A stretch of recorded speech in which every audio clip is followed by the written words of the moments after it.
ปะกันแต่ทำอิดรอบอันใจดีอันยังน้อยนี่แบบไรจัดตัวนั้นตอนนั้นแบบเดียวกันนี่ป่ะโดยแบบเดียวนี่แหละใจเราปะได้ใจแบบสาเหตุแบบเดียวกันนี่โดยแบบเราตีแล้วยังที่เราป่ะเมื่อเขาเราตีแหละอยู่แต่กาวกันอยู่บ้านห้วยหอกกะสุดกอดกันคือกันแหละเราตีจะพูดกับตีกันโดย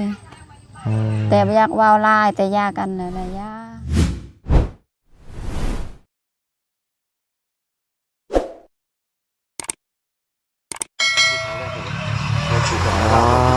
ตัวพี่น้องเนาะเลื่อนไปใส่ก็เห็นแต่ข่าวที่ว่าอันนี้พี่น้องเนาะข่าวที่ว่าคนเสียชีวิตอยู่ในรถทัวร์เนาะ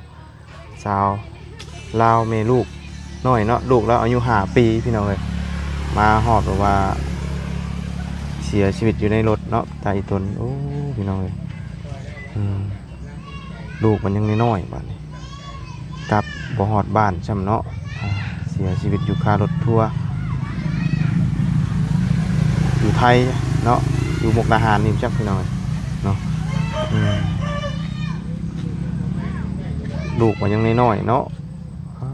ยังกลับยังบ่ฮอดบ้านครับเสียชีวิตกระทันหันแบบยังบ่รู้สาเหตุนั่นนี่เนาะ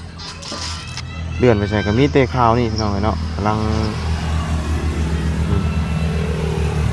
มื้อนี้เลยเนาะนี่น้อยๆลูกเราก็ได้สงสารแต่ลูกชายแล้วนะเนาะมากับเมย์2 คนบ่อยเนาะพี่น้องเสียชีวิตไปใส่ก็เห็นเลยนี่พี่น้องเลื่อนไปใส่กันตามFacebook เนาะประกาศเนาะเนาะเน้นไปเลยเนาะคนเจ็บคนตายนี่พี่น้องเอ้ยมาบ้านแท้ๆกับหอดบ้านเนาะนอนตายอยู่คารถเลยเนาะเอาเนาะกะจังไรกะจิเข้าไปหาทั้งแม่ใจดีอีกครั้งหนึ่งเนาะ FC หลายคู่หลายคนกะถือว่าจะให้แม่น้องใจดีเนาะเข้มแข็งเนาะทำเพื่อลูกให้ตัดสินใจเด็ดขาดเลยบ่ให้กลับคืนเนาะให้อยู่กับลูกเนาะเพื่ออนาคตของลูกเพราะว่ามันก็หลายครั้งหลายหนพี่น้องเลยเนาะก็เราก็ว่ายืนยันว่าบ่เอาเนาะแล้วก็ทางประตูเราก็ว่าถ้ามีเงิน20 ล้านงัวตัวหนึ่งหมู2 ตัวไก่15 ตัวยังจักอย่างเลยพี่น้องเนาะให้มาถามว่าทางนี้ยอมรับเลยเนาะให้มาแต่งอรรถเราว่าให้แบบว่าให้เพิ่นค่านะเราว่าเนาะแล้วก็ถ้าทางนี้บ่ยอมรับก็บ่มีค่าหยังคือเก่าเนาะแต่ทางแม่ใจดีนี่บ่จังไดก็สิบ่คืนบ่เอานะพี่น้องเนาะเอาหลายคู่หลายคนก็เป็นกำลังใจให้อยู่เนาะอยากให้ทางนี้ตัดขาดเนาะทางแม่ใจดีแต่ว่าบ่อยากให้วุ่นวายนะพี่น้องแต่ก็ติดตามเบิ่งนํกันว่าทางพ่อใจดีนี่สิยอมปล่อยบ่หรือว่ายังสิมาอีกพี่น้องเลยเนาะหลายคู่หลายคนก็เป็นห่วงความปลอดภัยของเราก็คือตอนค่ำตอนคืนพี่น้องเลยทั้งแม่น้องเจดีเนาะเอาอันนี้เขาก็โอ้โหว่าสิเฮ็ดจังไดพี่น้องเนาะเอาก่อนอื่นสบายดีเด้อพี่น้องเนาะพอๆกันตอนค่อยคำลงแรงเนาะขอแสดงความเสียใจกับเหตุการณ์ที่เกิดขึ้นกับของเล็กน้อย5 ขวบเนาะที่ว่าเดินทางมาลาวบ่ฮอดลาวซ้ำเนาะเสียชีวิตอยู่คารถทัวร์เนาะตายตนอยู่พี่น้องเนาะไปจากจังไรก็เดี๋ยวไปหาทางแม่น้องเจดีก่อนเนาะตามเราเพิ่มเติมก่อนพี่น้องเนาะสรุปแล้วเข้มแข็งพอวะเนาะพี่น้องเลยแล้วก็สาเหตุก่อนหน้าที่เลิกลากันมีอีหยังแน่พี่น้องเนาะก็บ่อยากคัดควางลอกบ่บุญกับแต่ว่าให้คำแนะนำเรานะพี่น้องเนาะเพราะFCหลายคู่หลายคนเพิ่นก็อยากให้ขาดนะพี่น้องเนาะไปจ้ะจังไรก็ไปหาเราก่อนพี่น้องเนาะ มาทางนี้ก่อนเนาะโอ้สบายดีเนาะเป็นจังไดพี่น้องเอ้ย หลังจากตอนนั้นเนาะว่าเรากลับมาโอ้ยพี่น้องเอ้ยเอาก่อนอันนี้ไม่นะเอ้ยพอได้ยินเสียงแน่พี่น้องเอ้ยนั่งเว่ากับเราก่อนเนาะตอนนั้นตอนมานี่เป็นยังไงตอนที่เรามานี่คิดตอนบางบ่ายๆนี่ความคิดจากตอน บ่เอาเลยนะ ฮะ บ่เอา ว้าวเนาะ เลย มีแต่ความคิดเจ้าคิดว่าเราจะมาอีกบ่ บ่จักใจเราคิดว่าคนอันนี้คือสิมาแล้วมาบ่ได้วนกับเราก็ย่า อืมแต่ว่าความคิดเจ้านี่จังไดเราก็ต้องมาอีกแม่นบ่ โดยมาแล้วบางเทื่อเรามาบางเทื่อเราบ่มาบ่ฮู้คือกันเด้อเอ้ย อืมโดยเนาะ คิดว่าใจเรายังอยากได้ก็เรามาแล้วเอ้ยก็บ่ฮู้คือกันใจเราหรือบ่มาหรือบ่มา โดย คือบ่มาแบบว่าคือตัวน้องแบบว่ามาคือว่าตัวน้องแบบนี้แบบบ่ฮู้คือกัน โดย คนเดียวนี่ เพราะว่า FC ก็เป็นห่วงเป็นใยเรื่องนี่พี่น้องเนาะเรื่องกลางค่ำกลางคืนเพิ่นว่า เลย ยันเรามาตอนค่ำตอนคืนเฮาก็บ่ฮู้หรอกเนาะ จิตใจคนมาแบบใดมาแบบบางเทื่อเนาะเจ้าหรือว่าเอ้ยนี่บ่ยอมคืนดีกับเพิ่นสินะ เลย ยันว่าเพิ่นทำร้ายร่างกายหรือว่ามันก็เฮาบ่ฮู้หรอกเนาะคนเนาะว่าสิมาในรูปแบบใดสิมาแบบดีหรือแบบร้ายเนาะ เลย ในเมื่อทางนี้บ่ยอมเนาะทางนั้นแบบฟื้นนะพี่น้องเอ้ยเฮาก็บ่ฮู้ว่าตอนค่ำตอนคืนเพิ่นนอนจังซี่เนาะว่าสิเป็นจังไดเฮาก็บ่ฮู้หรอกเนาะแต่ FC เพิ่นก็เป็นห่วงเป็นใยเนาะนอนตอนค่ำตอนคืนหั่นนะ ถ้าเพิ่นมาตอนคืนนี่เฮ็ดจังได๋ นอนขึ้นศาลา แล้วมื้อนี้ ตอนแรก แล้วมื้อนี้สิไปนอนพุ่น โดย บ่นอนนี่แล้ว โดยย่านน่ะ อืม บัดเข้าให้แม่และหนึงแบบว่าเอ้ยแบบว่าซ่าแบบว่าห้ามไปพ้นแบบมาแบบบ่มีคนอยู่ในเฮือนนี่ เขานี่เอาไปพุ่นบ่ไปเล่นแม่บ่ เลย ไปไหว้พุ่นหนึงกินอยู่พุ่นเนาะ เลย เนาะ แบบมันแบบว่าย่านมันมาแบบว่าเดือนนี้ก็ให้กินกับแม่ก่อนแบบว่าย่านมันมาเด้ เนาะก่อนอันว่าอัน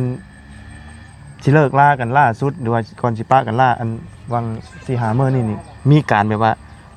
ตีกันบ่มีแบบว่าเพิ่นลงมืออยู่บ่ลงมืออยู่บ่ บ่แต่เราลงมือซื้อๆแต่เราบ่ได้ตีหยังบ่ได้ตี เป็นเฮ็ดหยัง เราอยากเตะน่ะ อยากเตะเจ้านะ เลย เฮ็ดได้ไหนเพิ่น เธอนึงทั้งหัวเธอนึงว่าตัก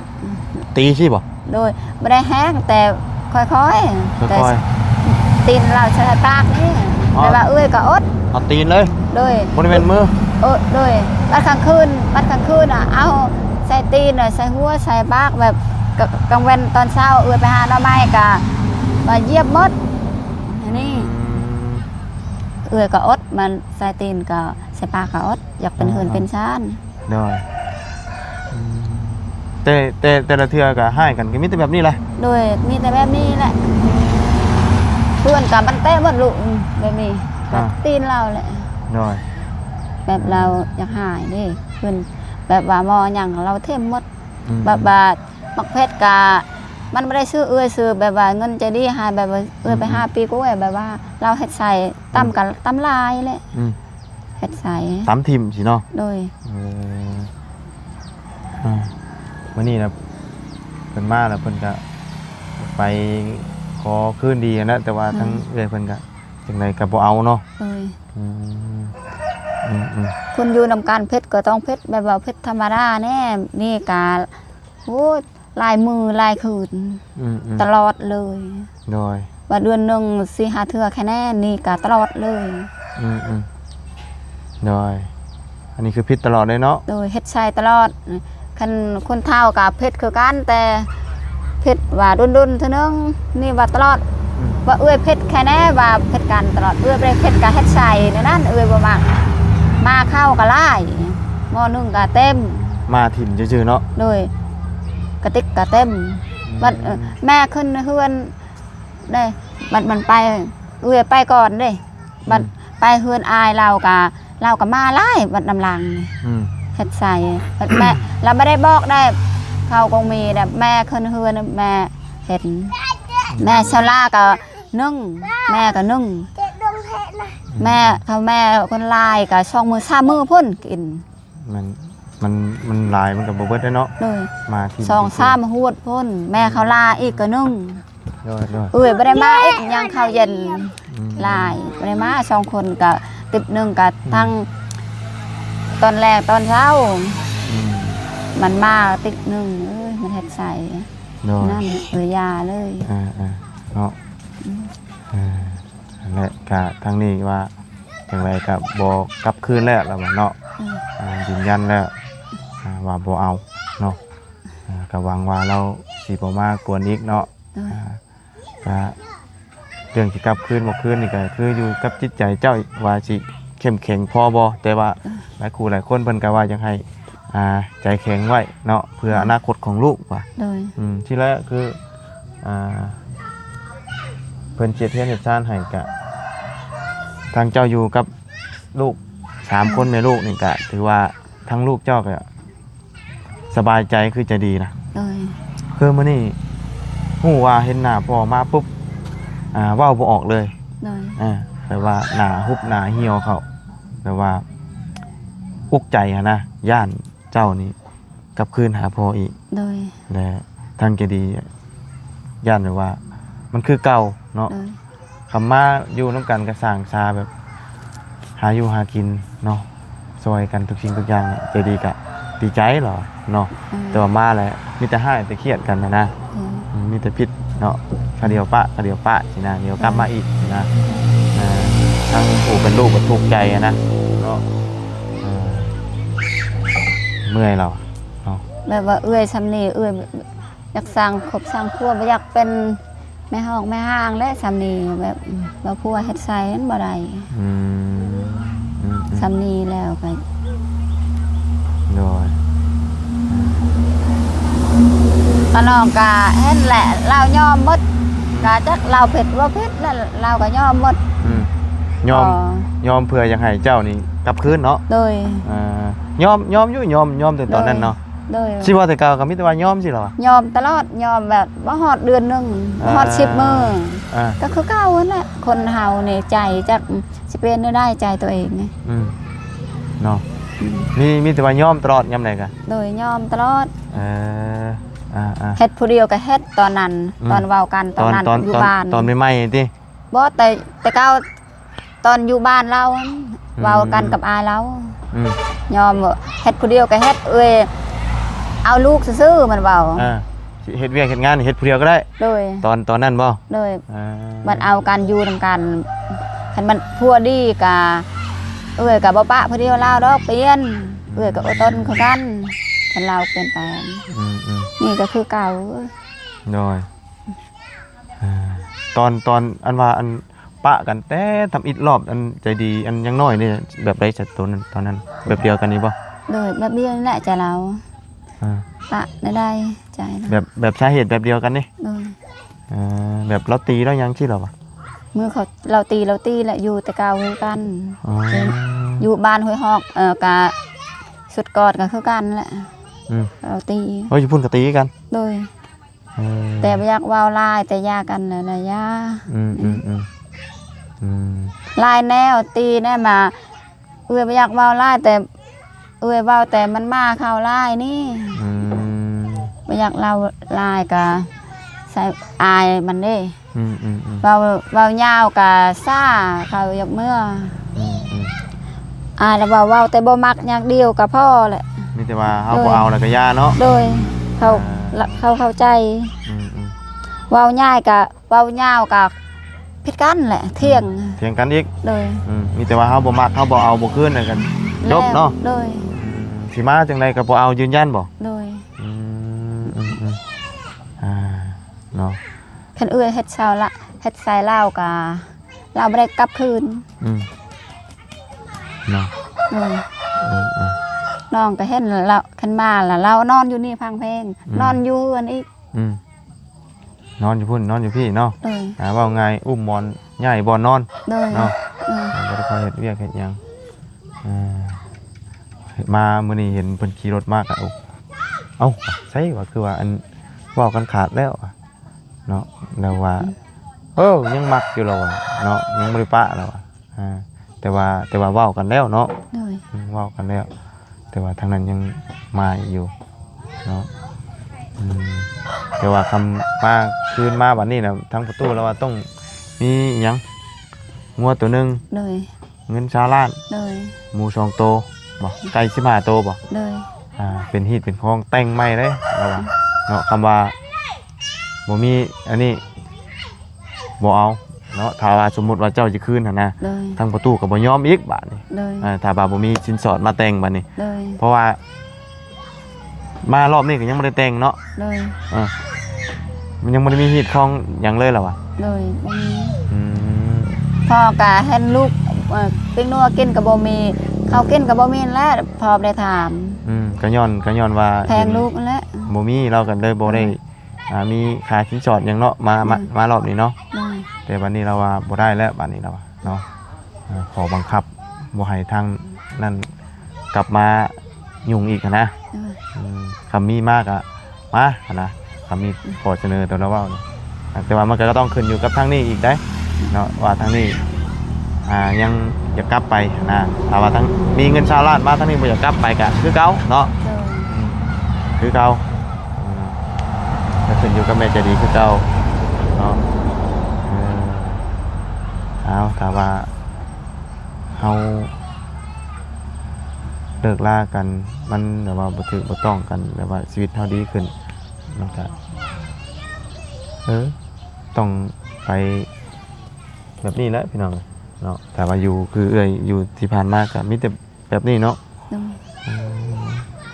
ถ้าว่ากลับมาอีกก็คือผู้ทุกข์ใจก็คือลูกเจ้าก็คือใจดี โดย เนาะ เราเว้าคันไปรับจ้างเข้ากะให้น้ำนองเจ้าหมดว่าใช้พอเลี้ยงว่าค่อยบ่ได้วนได้บ่แม่นค่อยอยากได้ค่อยให้500,000น่ะไก่ตัวนึงพอเขาเลี้ยงว่าแม่นค่อยอยากได้500,000เจ้าไก่ตัวนึงได้ค่อยบ่ได้วนน้ำเจ้าได้เจ้าปะก็เรื่องสมเจ้าหย่ากันแล้วก็แล้วยังติดต่ออีกน้องตัวเองก็เจ้าให้ค่อยติดต่อบ่ได้พอเขาเลี้ยงว่าหมดเขาแพงแล้วมาความหมายคือทั้งพอจะดีนี่อยากให้ทั้งพอเลี้ยงนี่มาเว้าน้ำเจ้าโดยว่าให้คืนสิบ่อยากเอาหมูคือเอาไก่ให้เรา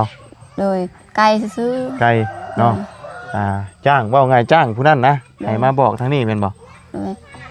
บ่แม่นจ้างแต่บัดให้แบบว่าขออภัยขอโทษขอโทษลุงสิบ่โดยมันหลายอยู่ดอกพี่น้องประเพณีอันว่าของเพิ่นพอเขาเรียกว่าบ่ได้แล้วน้องตัวเองกับเจ้าติดต่อบ่แม่นผู้สาวเด้เจ้าติดต่อเด้น้องตัวเองกับเจ้าติดต่อบ่ได้เด้พอเขาเรียกว่ายากันแล้วยาไปติดต่ออีก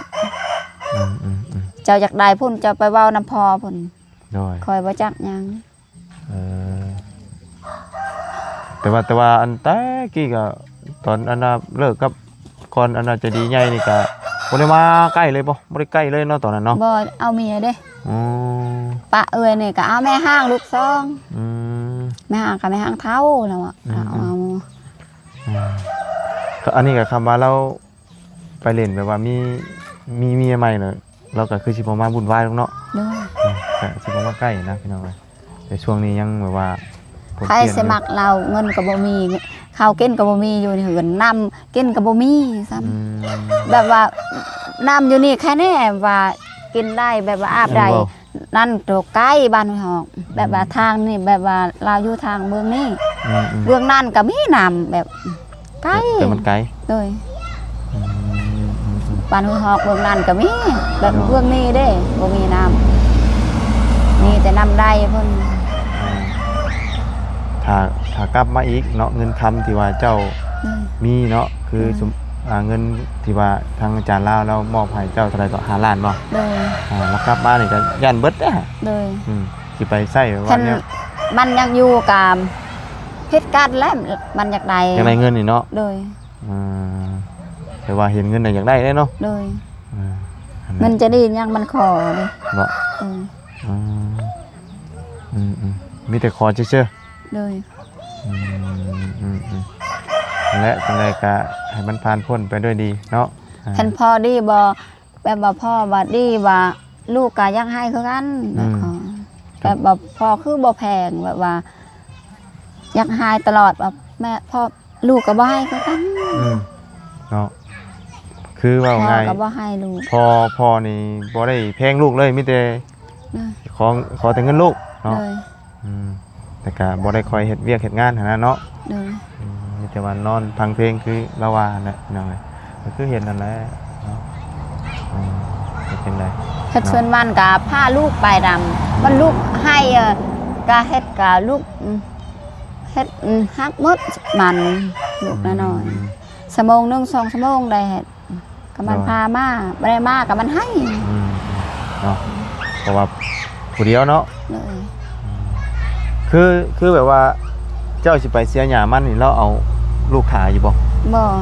บ่เอาบ่ เลย บ่ได้เอาถ่าจะเกลือบ่คือเจ้าไปหาหน่อไม้หน่อยยังคือเพิ่นอยู่เฮือนนี่ก็แม่นเอาไปนำ พาไปน้ำนี่ทำไมบ่นี่กันใกล้ไปบ่ได้แบบติดเฮือนนี่ไปได้ คำว่าเจ้าสิไปใช้แม่นใกล้อันนี้แม่นต้องเอาไปนำ เลย แต่ว่าให้สิให้แบบว่าให้เพิ่นเอานี่เพิ่นบ่เอาบ่ เลย อ๋อเลยแบบบ่เอาซอยได้แล้วเนาะ เลย เอาเนาะมีแต่ว่าและช่วงนี้ก็ไปนอนพุ่นก่อนเนาะ เลย เพื่อความปลอดภัยบางเทื่อบ่แน่ได้พี่น้องเนาะคนเฮาแบบว่ามาขอคืนดีนะและเกิดความอยากให้เนาะข่าวก็เห็นหลายเด้ เลย ที่ว่าไปขอคืนดีแหละทางฝ่ายนี้บ่ยอมขาทิ่มนะพี่น้องเนาะอันนี้ความคิดอีกมุมนึงเนาะแต่เฮาก็บ่ฮู้หรอกใจคนมันบ่คือกันเนาะมันก็มีหลายรูปแบบเนาะหลายรูปแบบดีมนุษย์คณะเฮานี่เนาะเรื่องมาดีมาร้ายนี่ครบสูตรพี่น้องเอ้ยเนาะ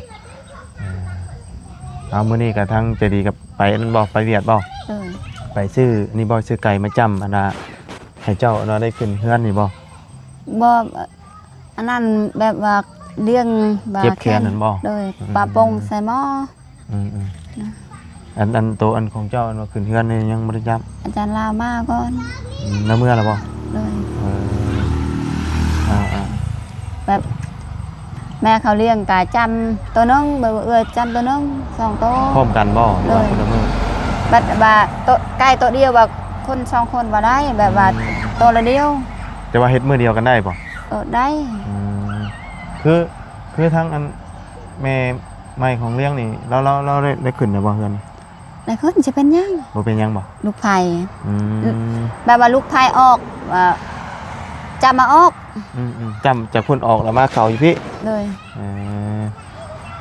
ถือว่าขึ้นได้แล้ว แบบว่าพ่อแม่เขาเลี้ยงเนี่ยบายูนี่ว่าจำกะจำได้แบบว่าไม่ได้จำกะแบบมาบอกพี่นะจำว่าขึ้นได้เหือนแบบแม่ปะไก่กับแบบว่าเขาจำมาออกกะขึ้นบ่พอปะไก่ขึ้นได้ เป็นย่างผู้ชายผู้หญิงให้เขาจำเอาออกแบบว่าเอื้อยเนี่ยขึ้นบ่ได้แบบว่าเขาจำคนในเฮือนนี่มันเลิกลากับพัวมันเด้มาบอกแบบคนบ่แม่นแบบว่าอยู่นำกันกับเขาอยู่คนเองแบบว่าคนเจ็บไข้ไปเล่นคนพ่อแม่แบบบ่ได้ได้จำมีแต่อยู่คนเองนะคือแม่จริงๆแหละเขาแต่งแล้วเขาจำแล้วก็คนได้แต่อยู่เพื่อนไผ่เพื่อนมัน โดยเอาคำมืดแล้วพี่น้องกันเนาะมีแต่ว่ามื้อนี้บ่ได้นึ่งข้าวบ่ แม่หนึ่งไม่ได้นึ่งแบบว่า มีแต่นึ่งที่พุ่นเลยบัดนี้ โดยนึ่งแบบว่าช่องมือให้มันมาอุสก้อนกาปะกันการนึ่งเฮือนเองเฮ็ดกินเฮือนเองมันมาเท่าเดียวแบบให้แม่อีกเฮ็ดกินบ่อยากกลับไปกลับมาบ่มีเฮือนอยู่บ่มีคนอยู่ในเฮือนกะมาเข้าตักน้ำบ่อยากนั่น นอนเฮินเขาแบบนี่ก็เฮ็ดกินเองแล้วก็เฮ็ดมันมาบ่นี่ก็ให้แม่อีกเฮ็ดกินเฮ็ดนึ่งเขา มีอย่างเฮ็ดกินน้ำกันก้อนเนาะเพราะว่าไปนอนก็นอนเฮือนเช้าซีดอกแค โดยถ้าว่า เฮ็ดกินแม่แหละ เพื่อนชั้นอันนี้แล้วยังว่ามีประตูหน้าต่างล็อกกลอนไว้ดีๆอยู่กับลูกกับเต้าเนาะเอาเนาะจังไดก็สู้ๆเนาะเข้มแข็งไว้เพื่อลูกเพราะว่าชีไรครูนะเป็นคนคนจะอยากให้เข้มแข็งใจแข็งไว้นะพี่น้องบ่ให้จับเนาะอันนี้ก็เฮากับบ่ฮู้จิตใจคนเนาะเป็นจังไดว่าเราสิแข็งจังไดเนาะแต่ตอนนี้เราว่าบ่เอาเนาะบ่คืนเนาะคืนมากก็คือเก่าแล้วเนาะถ้าว่ามายามใดจะว่าบ่คืนมายามใดจะว่าบ่คืนก็เพิ่นก็สิบ่มาหรอกเนาะเอายุ่งหลายเลยพี่น้องเอ้ยจังใดก็ไปซะเนาะจะดีก็ยังบ่ทันมาอยู่พี่น้องเอ้ยค่ำมืดตื่นตาเลยไปหาซื้อไก่อยู่เวียดนอกไปจักคนบุ ลุงเฮิมกองมีและก็จะดี ลุงหนวดก็ไปแล้วว่า โอ้ลุงโนดกับเลี้ยง เนาะ เขา5คนไป เอารถจะขั้นไป 2 ไปจับพี่น้องกันเนาะไปจังไรกะมื้ออื่นพ่อกันสำหรับมื้อนี้ไปเด้อเนาะจังไรกะขอบคุณพี่น้องที่เข้ามาให้กำลังใจเนาะไปแล้วไปสบายดีเด้อไปสบายดีโดยไปเอาเมื่อหาเฮ็ดอยู่ให้กินอยู่พุ่นเนาะไปจับพี่น้องเนาะสำหรับคลิปนี้ทำลาเด้อเนาะไปครับน่ะสบายดี